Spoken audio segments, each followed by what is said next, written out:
ओम गंग गणपतये नमो नमः। श्रीमद् वाल्मीकि रामायण 41वां सर्ग।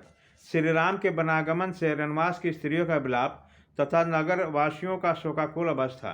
पुरुष सिंह श्री राम ने माताओं सहित पिता के लिए दूर से ही हाथ जोड़े रखे थे।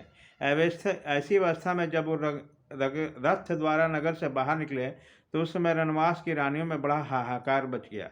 वह रोते हुए कहने लगे, हाय जो हम अनाथ दुर्बल और शोचनीय जनों की गति और शरण थे, वे हमारे नाथ मनोरथ पूर्ण करने वाले श्री राम कहाँ चले जा रहे हैं, जो किसी के द्वारा झूठा कलंक लगाए जाने पर भी क्रोध नहीं करते थे, क्रोध दिलाने वाले बातें नहीं करते थे और उठे हुए सभी लोगों को मनाकर प्रसन्न कर लेते थे।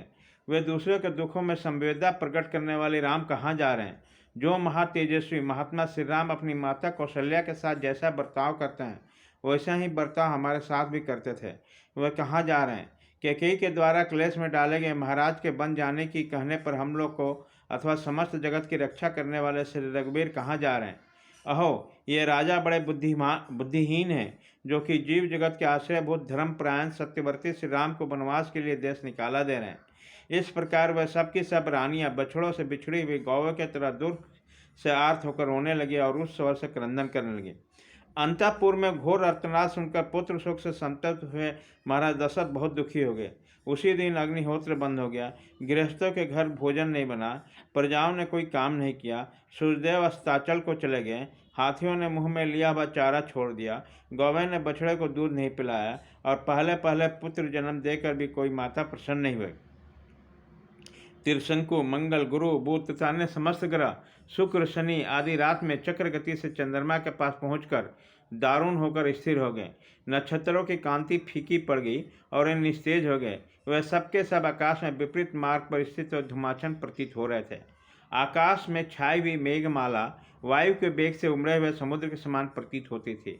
श्री राम के बन जाते समय वो सारा नगर जोर जोर से हिलने लगा। वहाँ भूकंप आ गया, समस्त दिशाएं व्याकुल हो उठी, उनमें अंधकार सा छा गया, न कोई ग्रह प्रकाशित होता था न नक्षत्र।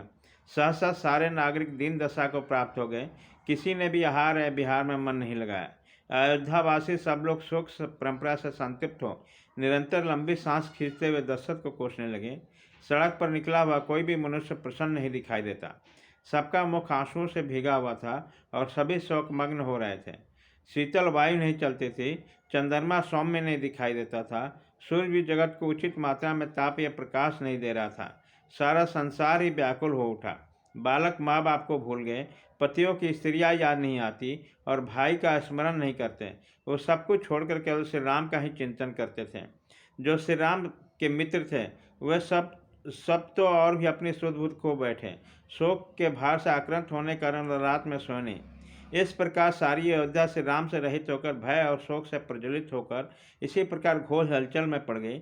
जैसे देवराज इंद्र से रहित हुए मेरु पर्वती सहित यह पृथ्वी डगमगाने लगी। हाथी घोड़े और सैनिकों सहित इस नगर में भयंकर आर्तनाद होने लगा। इस प्रकार श्री वाल्मीकि निर्मित रामायण आदि काव्य अयोध्या कांड में 41वां सर्ग पूरा हुआ।